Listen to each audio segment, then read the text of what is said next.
Welcome folks, this is Wear and Tear, yet another outdoor and gear review channel. Today I'm coming at you with another flashlight review because you can never have enough flashlights in every single room in your house and in every single backpack and so on.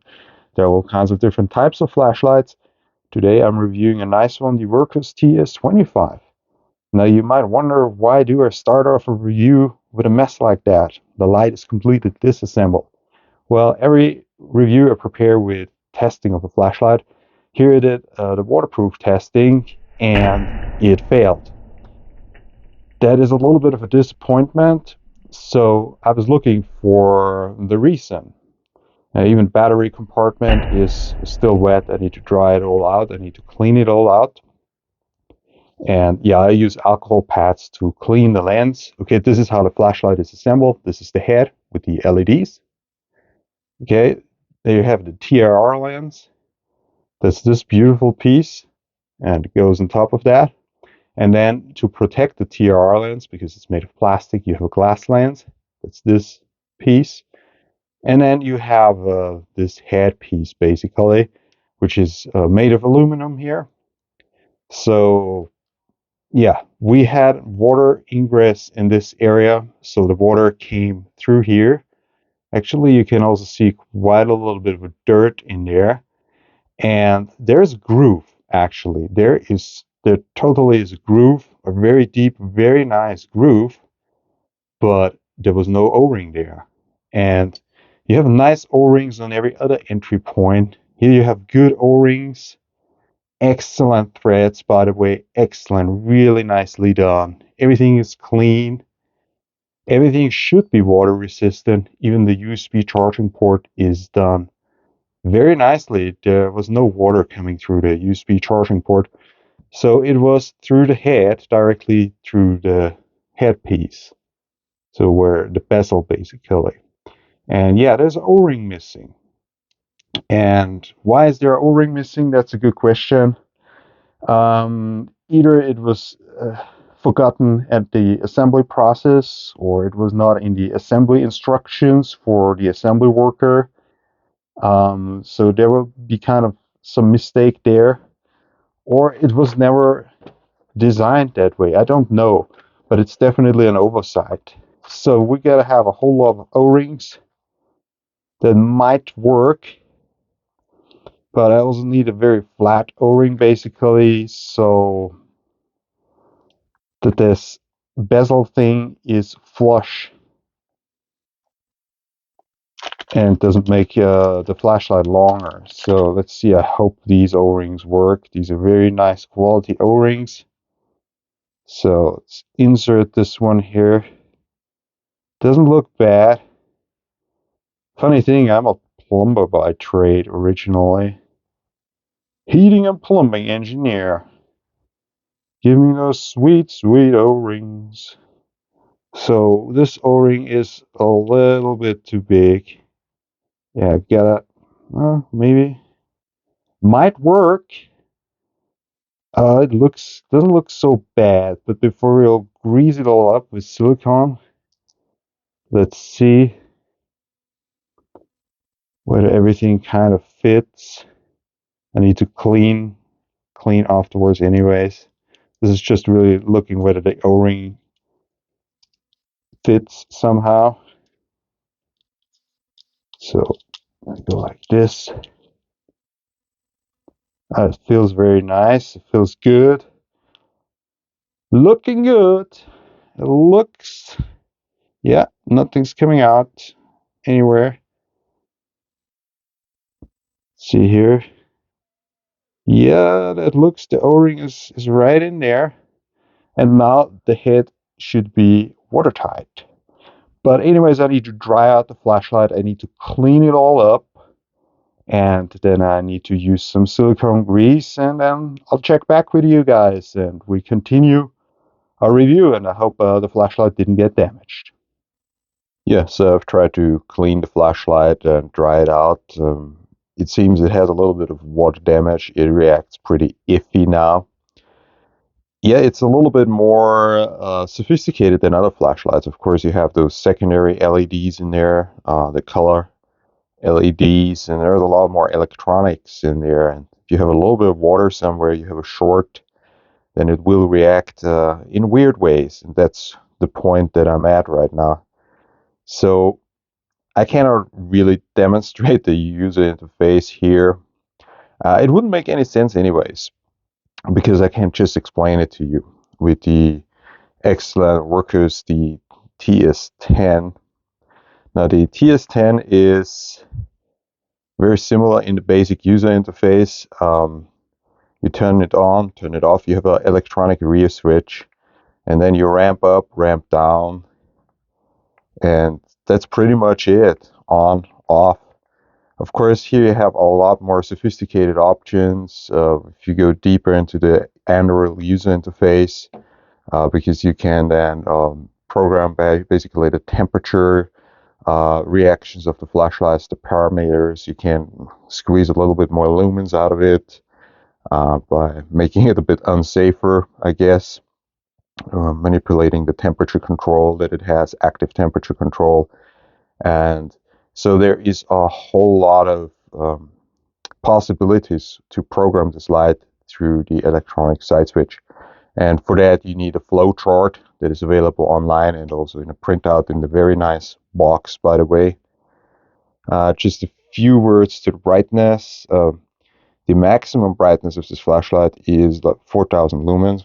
It's really very bright. The floodlight is amazing. And the color rendition of the light is excellent. It's really a nice light if you need a light for photo shootings or, to light up a scenery very well, because it gives you excellent quality light and you can regulate it, step up, step down pretty easily. The 4,000 lumens, though, it doesn't hold those very long because, oh, how would it? It's not possible. Where would you get rid of the excess heat? So it ramps down, but it also ramps up when you bring the temperature of the flashlight down, because it has active temperature control. In reality, outdoors, you hardly notice the flashlight regulating the output. It's just nice to have a flashlight and you put it on turbo and you don't need to worry that it overheats, although it can really, really get hot, hot to the touch even in this area back here. Now, the general ergonomics of the flashlight, we have this very prominent electronic side switch, which is perhaps a little bit too prominent. Can easily activate it just in your pocket, or so you could fix that by gluing an O-ring in this area. But a side switch is a side switch. I personally prefer a tail switch. Now, what we have here in the tail section, though, is a very, very good magnet. And that adds greatly to the versatility of the light, as you can see in the video. The magnet holds really well, and that brings added benefits for just fooling around, for example, or when you work, for example, under the hood of a car on a construction site. And that goes very well together with the floodlight characteristics of the light. So it is not a toy light, it is really a good tool. I want to emphasize that. It's just not the right tool for me in many ways, because I really fancy a tail switch. And yeah, the deeper option, the Android user interface, this is more something for flashlight enthusiasts. Although, even if you don't go for it, even in the basic settings, you have this color LED experience, which serves as a nice beacon light, signals the position of the flashlight. Makes it easier to find it. Now, the overall construction quality of the light is very good. One exception, though, is the very flimsy bezel. It's just aluminum. That doesn't add to the stability when it falls. It should be stainless steel. It should be a little bit thicker, a little bit beefier. So this is definitely a little bit of a weak spot. However, the plastic TIR system is protected through a glass lens. That is definitely nice. The rest of the build quality is excellent. I like those grooves, those fins. Compliment to the port. This is one of the better rubber cover USB ports that I know of. And with better, I specifically refer to the Wurkkos FC12, which is an excellent light that I fancy very much, but it lost its rubber port cover, which was also well made, but a little bit bigger, a little bit more prominent. And when holstering and reholstering it, I lost the rubber cover. It just broke off at a certain point, basically. That is not so easy to happen with this one. Yeah, as far as rubber covers go, this is definitely the best iteration that I've ever seen. The other aspect, yeah, we have this dual direction clip, which is, yeah, it adds functionality. They're not the most stable clips though. What I really like, and what you can also see on the TS10, is this design here of the battery tube that really adds greatly to ergonomics because it almost adds the functionality of a tactical ring. This is a 3D print, by the way. I've used it a lot, didn't break. So the functionality of tactical ring is very nice. And this, in a more elegant way, almost adds the functionality of such a tactical ring. It's really comfortable to hold this light for extended periods of time, unless it gets too hot because you have it on too high of a setting. But it's really comfortable. You just walk like this, it's safe and secure in your hand. Now, imagine you add a tail switch here, right? So, yeah, this is a beautiful, beautiful design feature. Awesome job on that. So there are many positives about the Wurkkos TS10. The critical negative that basically damaged my flashlight is the missing O-ring. I would have not expected it not to be actually waterproof. So that's a little bit of a downer. I would like to hear from Wurkkos about that, if that is just an oversight or if that is actually designed that way. Then I also have to look into the TS10 if they have a similar head gasket design here. Yeah, it was waterproof for brief periods of time, definitely, but a longer ingress, like with that ice test for a few hours, might reveal otherwise. Oh, aren't they beautiful? Anyways, my personal opinion is it's all my personal opinion. But if you want a flashlight that delivers beautiful floodlight and has a little bit of those gimmicks with the secondary LEDs, go with the Wurkkos TS10. I'd rather buy 3 Wurkkos TS10 for the price of one of those TS25s. That is my opinion. The Wurkkos TS25 is interesting if you need a light for, certain work jobs perhaps, or if you want to mount it to a bicycle, because it has good endurance and it has an excellent field of light that is well regulated through the electronics and everything, thermally speaking. And yeah, it's a very good light. It's just that one weakness. That's generally what you get on my channel anyways. This one wasn't free, by the way. I didn't get it from Wurkkos. Neither did he. I bought it for my own money. This one I got for free. This is one of the best ones.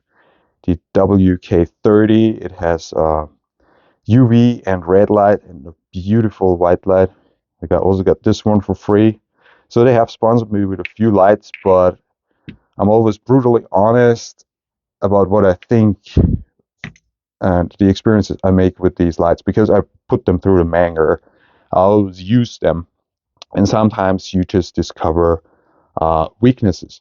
I'm generally not a big fan of the Android user interface. To me, it is something that flashlight enthusiasts came up with, which makes sense. But why would you limit yourself to just one electronic switch when you can have 2 switches or other options for an efficient, functional user interface? It's okay on a flashlight like this, but if they come with Android on lanterns or something like that, I just can't stand it. To me, it's, yeah, you have 500 functions on your flashlight, but you need to access by programming it through one button. That is just hilarious to me. Nobody got the time for that, at least not when you actually need to use the light and not just playing around with it on a lazy Sunday afternoon. Other than that, this is definitely a very good flashlight, very high quality, for a reasonable budget price, excellent light quality.